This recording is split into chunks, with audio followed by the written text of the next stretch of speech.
Number নিচে দেওয়া হচ্ছে 84,205, ওই নাম্বারে ফ্রি কনসালটেন্সি পাওয়ার জন্য সমস্ত ডেটাবেসটা পাঠাতে হবে। আর ফ্রি কনসালটেন্সি পেতে গেলে কি করতে হবে, কি কি ডেটাবেস পাঠাতে হবে, আমার অনেকগুলো কারেন্ট ভিডিও রয়েছে, আগেরও ভিডিও রয়েছে। তো কারেন্ট ভিডিওগুলো তোমরা দেখে নিতে পারো। সেটা ফেসবুকে গেলে সেখানে দেখবে, স্ক্রল করে পাবে যে ফ্রি কনসালটেন্সি পেতে গেলে কি কি পাঠাতে হবে আর কিভাবে ফ্রি কনসালটেন্সি পাবে, আর সেই ডেটাবেসগুলো পাঠাবে সেইভাবে আমার থেকে কখন কিভাবে পাবে সব বলে দেওয়া আছে। এবার রিসেন্ট কয়েকজন প্রশ্ন করছে কোন ভিডিওটা দেখব, বা দেখেছি এবং পাঠিয়ে দিয়েছি বলার পরও দেখলাম যে সমস্ত ডেটাবেস তারা পাঠায়নি, হয়তো শুধু date of birth, place of birth, time of birth পাঠিয়ে বসে আছে। তো সত্যি বলছি, আমারও এই ধরনের কাস্টমার অ্যাটেন্ড করার কোনো ইন্টারেস্ট আগেও ছিল না, এখনও নেই। তো আমার একটাই রাস্তা খোলা থেকে ব্লক করে দেওয়া। তো আজকের ভিডিওটাতে সাবজেক্টটাতে চলে আসি, সেটা হলো সত্য রজ তমগুণ। আগেও করেছি এবং বহুবার বিভিন্ন রকমভাবে বলার চেষ্টা করি একটাই কারণ এই যে মানুষের মধ্যে সুখ শান্তি না পাওয়ার যে যন্ত্রণাটা, এটার থেকে বেরোতে গেলে তারা ম্যাক্সিমাম মানুষ কিন্তু চেষ্টা করে কবচ, মাদুলি, পাথর, বাবা জ্যোতিষী, মা জ্যোতিষী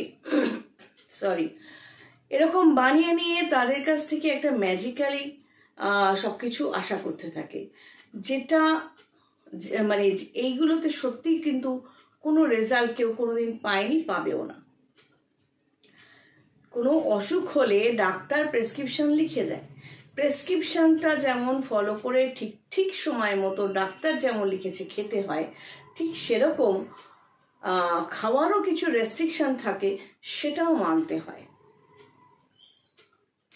ধরো তোমার লিভারের প্রবলেম, পেটের বড় প্রবলেম, ওষুধ দিয়েছেন ডাক্তার, কিন্তু তার সাথে তুমি স্পাইসি ফুড, বাইরের খাবার সমস্ত খাচ্ছ, ডেফিনেটলি তুমি সেই জায়গাটা থেকে বেরোতে পারবে না। তো এই সত্য রজ তমগুণটা আজকে একটু অন্যভাবে বলার চেষ্টা করছি, যেটাতে বুঝতে পারবে যে তোমাদের গ্রহ নক্ষত্রের পজিশন যেগুলো টাচে থাকবে, মানে একটা বলতে গিয়ে যে গ্রহটা আসবে, যে কোন গ্রহটা কোন নক্ষত্রে আছে না, গ্রহগুলো তোমার ভালো কি মন্দ সেটা বুঝতে পারবে। সত্যগুণ মানে কোয়ালিটি, একটা প্রত্যেক মানুষের মধ্যে প্রত্যেক মানুষই কোনো না কোনো কোয়ালিটি নিয়ে চলে। সত্যগুণ মানে হলো আরো সহজ, আগের ভিডিও থেকে আরো সহজ করে বোঝানোর চেষ্টা করছি।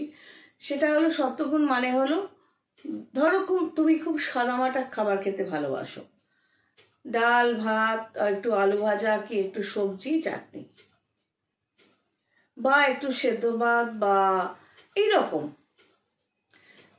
ভীষণভাবে রসিকসিয়ে নয়, তাহলে তুমি সত্যগুণের অধিকারী।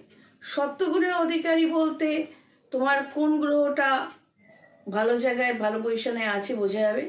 বৃহস্পতি অবশ্যই আছে, শনিও আছে, অন্যান্য প্ল্যানেটের নেগেটিভিটি অতটা থাকবে না। এবার বৃহস্পতি ফরে আছে মানে কিন্তু এটা সবসময় ভাববে না যে তার টাকাটাও থাকবে।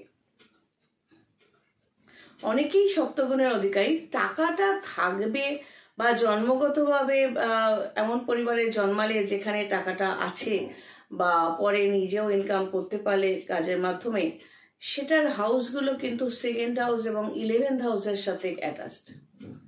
বৃহস্পতির সাথে সেই অ্যাটাচমেন্টটা থাকলে, বা অন্য কোনো প্ল্যানেট, ভালো প্ল্যানেটের সাথে অ্যাটাচমেন্টটা থাকলে, তবেই কিন্তু সে পয়সাটা ইনকাম করতে পারে। যেমন বিদ্যাসাগর মহাশয়, যিনি বর্ণপরিচয়ের কথা বলছি, উনি এত জ্ঞানী মানুষ ছিল কিন্তু অর্থাভাব ছিল। সেটা কেন? সেকেন্ড হাউস আর 11th হাউসের ম্যাটারটা স্ট্রং ছিল না, কিন্তু বৃহস্পতি স্ট্রং ছিল বলেই উনি এত জ্ঞানী ছিলেন। সুতরাং কোন প্ল্যানেট কি দেয় এবং তার সাথে সেই কোন হাউসের অ্যাটাচমেন্টটা পজিটিভ আছে, সেগুলোর উপর ডিপেন্ড করে ইনকাম। তো সেটার কথা, সেটা আজকের সাবজেক্ট নয়। তো সপ্তগুণের অধিকারী বোঝালাম, সপ্তগুণ যদি থেকে থাকে এবং সেক্সুয়াল লাইফ নিয়ে খুব একটা মাথা ব্যথা নেই, যাকে বিয়ে করলে তার সাথেই কাটালে, যে কোনো একজন, বা সে মারা গেলে যদি আবার বিয়ে করতে চাও তাহলে আরেকজন, এটা হলো সপ্তগুণের অধিকারী। এখানে একটা আধ্যাত্মিকতার টাচ তো অবশ্যই থাকে। তমগুণ হচ্ছে ঠিক উল্টোটা, রাজস্বিক মানে রসিয়ে কষিয়ে খাবার টাবার রান্নাও করলে এবার সেটাকে রেখে 5 দিন 7 দিন ধরে খাচ্ছ, এবং খাওয়ার কোনো বাজ বিচার নেই। আমার পরিচিতদের মধ্যে দেখেছি, ধরো তার বিয়ে হয়েছে, ক্যাটারার এত বড় বড় পাবদা মাছ দিয়েছিল, সেটা তারা 7 দিন ফ্রিজে রেখে সেই মাছটা খেলো। আমার তো দেখেই বমি এসেছিল। যাই হোক, এই ধরনের ফ্রিজে রেখে রেখে রেখে রেখে খাওয়া, মশলাপাতি একবারে পেস্ট করে বানিয়ে ফ্রিজে রেখে খাওয়া, এই তমগুণের অধিকারী যারা হয় তারাই একমাত্র এই খাবার মুখে তুলতে পারে এবং তৃপ্তি সহকারে খায়। এবং ফল কি, ওর মধ্যে যে ফাঙ্গাসগুলো তৈরি হয় তারা ভেতরে কোলন, স্টোমাক এটসেট্রা এগুলোতে সমস্যা তৈরি করে, বিপিও বাড়ে, বিভিন্ন রকম সমস্যা, তাদের রোগ তৈরি হতেই থাকে। যার জন্য যারা তমগুণের অধিকারী হয় তাদের শরীরে অনেক রোগ হঠাৎ করে বাসা বেঁধে ফেলে। যে ছেলেটি বিয়ের আগে দিব্যি সুস্থ সবল ছিল, মোটামুটি চলে যেত, বিয়ের পর সেই ছেলেটিও যখন বউরা এরকম তমগুণের অধিকারী হয় এবং পয়সা বাঁচাতে, রান্না বাঁচাতে বসে বসে এইভাবে খাওয়ায়, সেই ছেলেটিও ব্লাড প্রেশারের রোগী, কিডনির প্রবলেম এগুলো হয়ে যাবে। যাইও, বহু কাস্টমার এরকম দেখেছি। বউ ওয়ার্কিং লেডি হলে কতটা কি করে যায় না, তবে যারা ঘরে বসা থাকে তাদের ক্ষেত্রেই দেখেছি এই মানসিকতা, একবারে কাজের লোক বা রান্নার লোককে দিয়ে অনেকটা মশলা করিয়ে নিয়ে তারা রেখে দেয়। বা শপিং মলে যে পেস্টগুলো আদা রসুনের পাওয়া যায়, কবেকার পেস্ট, যতই লেখা থাক এক্সপায়ারি ডেট অনেক দেরিতে আছে, না, সপ্তগুণের অধিকারী যারা থাকে তারা মোরাললেস একটু নিরোগ হয়, মানে রোগরাগী হলেও ছোটখাটোর ওপর দিয়ে বেরিয়ে যায়, ভোগে কম। ব্লাড প্রেশার, সুগারের প্রবলেমটা থাকে না বললেই চলে নর্মালি, তো 80% থাকে না, আর বাকি 20%-এর মধ্যে হয়তো থেকে যেতেও পারে। আর তমগুণের অধিকারী যারা হয়, যারা এরকম রসিয়ে কষিয়ে খায় এবং মাংস খাচ্ছে 2 দিন বাদে বাদে, এবং মাংসের কিছুই বাদ যাচ্ছে না, সবই খাচ্ছে, তো মাছ খাচ্ছে, মানে সবই রসিয়ে কষিয়ে এবং ফ্রিজে রেখে, ডেফিনেটলি তাদের মধ্যে মেইন যেটা আসবে, বৃহস্পতির অ্যান্টি যেটা, সেটা হলো ব্লাড প্রেশার চচ্চর করে বাড়বে। সাত্বিক খাবার তো তারা খায় না।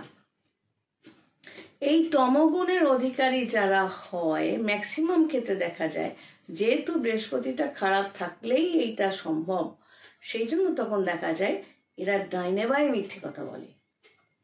এই যে বিভিন্ন ভিডিওতে বলি না, যে ছল চাতুরি করা, মানুষের পেছনে লাগা, মনটাকে ডাস্টবিন বানিয়ে ফেলা। তুমি যখন অন্যের খারাপ চিন্তা করছো, অন্যের ক্ষতি করার চিন্তা করছো, অন্যের সমস্যা তৈরি করার চিন্তা করছো, অর্থাৎ তোমার মনটা টোটালি একটা ডাস্টবিনে পরিণত হয়েছে। ডাস্টবিনের মধ্যে তো কখনো ভগবান শক্তিটা আসে না। ভগবান শক্তিকে আবাহনের জন্য আমরা পরিষ্কার পরিচ্ছন্ন জায়গা ব্যবহার করি।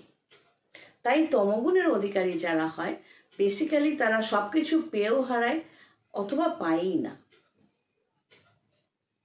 আর এই দুটোর মাঝামাঝি হলো রজগুণ, যারা না ইধারকা না উধারকা। এই তাদের সাত্বিক মনে হচ্ছে, অ্যাকচুয়ালি তারা কিছুটা ফিকেল মাইন্ডেড, চেষ্টা করে কোনো কোনো সময় সাত্বিক হতে। ধরো সৎসঙ্গে পড়লো, ভালো সাত্বিক সঙ্গে পড়লো, খুব ভালো ভালো, তখন খুব সাত্বিক খাবার ভালো লাগছে, আবার 2 দিন বাদে তমগুণের লোকের সাথে পড়লো, সেই খাবার খাচ্ছে। তাই এদের রোগ রাগীগুলো মিক্সড হয়। ধরো একটা কথা বলে দিই, শুক্র যদি তোমার নেগেটিভ হয়, শুক্র কাম বাসনার প্ল্যানেট, গ্রহ, যার শুক্র নেগেটিভ হবে সে হয় একেবারে টক খাবেই না, অথবা খুব বেশি খাবে। এইগুলোকে বলে জ্যোতিষের গণনা। জ্যোতিষী মানে এটা নয় যে তোমায় সলিউশন বের করে দেবো। জ্যোতিষী মানে এটা নয় যে আমি গল্প করব, গল্প বানিয়ে বানিয়ে বলবো মা এসে দেখা দিয়েছে, বাবা এসে দেখা দিয়েছে, আর আমার ঘরে মা বাবা বাস করছে, মানে দেবদেবীরা বাস করছে, আমি রোজ সকালে তাদের না খাওয়ালে সে খায় না, আমি তাদের সাথে ফোনেও কথা বলি। না না, জ্যোতিষী মানে অরিজিনাল জ্যোতিষী মানে এসব গল্প গাছা নয়। জ্যোতিষী মানে ভরে পড়াও নয়। সর্বশক্তিমান ঈশ্বর তো তার নিজের জায়গা ছেড়ে কোনো মানুষের উপর ভর করবে? ডাহা মিথ্যে কথা। ঘরে পড়ে চুলটুল ঘুরিয়ে নাচানাচি দাপাদাপি করবে, খারাপ কথা বলতে ইচ্ছে করে, পেছনে গিয়ে পটাশ করে মারলে বা সাপ ছেড়ে দিলে সব বেরিয়ে যাবে। কাঁকড়া বিছে ছেড়ে দাও, সব বরে পড়াটা সব বেরিয়ে যাবে। ম্যাক্সিমাম মানুষ এইসবের পেছনেই ছোটে, তারপর কপাল চাপড়ায় জ্যোতিষী তান্ত্রিক আমার সর্বনাশ করে দিল। মানে তুমি বদলাবে না, তুমি তোমার জায়গা থেকে বদলাবে না। আমার কাছে লিমিটেড কাস্টমার, আমি অ্যাকসেপ্টও করি ইন্টেলিজেন্ট কাস্টমার। তার কারণ হচ্ছে ওইসব গাঁজাখড়ি গল্প আমি শুনবও না, শোনাবও না। আমি এরকম। যাকে কতটা বোঝাতে পারলাম জানি না। যদি সত্যগুণের আন্ডারে নিজেকে আস্তে আস্তে ঠেলে দিতে পারো, শাকসবজি খেতে পারো, খুবই ভালো থাকবে। কারণ পরিষ্কার পরিচ্ছন্ন জায়গায় ভগবানের বাস। শক্তিকে আমরা কিভাবে ব্যবহার করতে পারি আমাদের লাইফে, এই যে বললাম ভরে পড়া টড়াগুলো নাটক ছাড়া কিছু না, এবং এগুলো নেগেটিভ শক্তির পরিচয়, সেটা নিয়ে পরের ভিডিওটা করছি। যদি আমাকে ভালো লাগে লাইক সাবস্ক্রাইব তো অনেকেই করতে চাও না, যারা ফ্রি কনসালটেন্সি পাচ্ছ তারাও কৃতজ্ঞতা স্বরূপ করে যায় না। তো যাই হোক, আমি তো স্ট্রিক্টলি কথা বলি, অনেকের হয়তো পছন্দ হয় না, তাই আমি জোর করছি না। তবে ভিডিও দেখো অবশ্যই। আমি চেষ্টা করি সবার কাজে যাতে লাগে সেই ম্যাটারগুলো নিয়ে বলবা সবসময়। God bless and take care.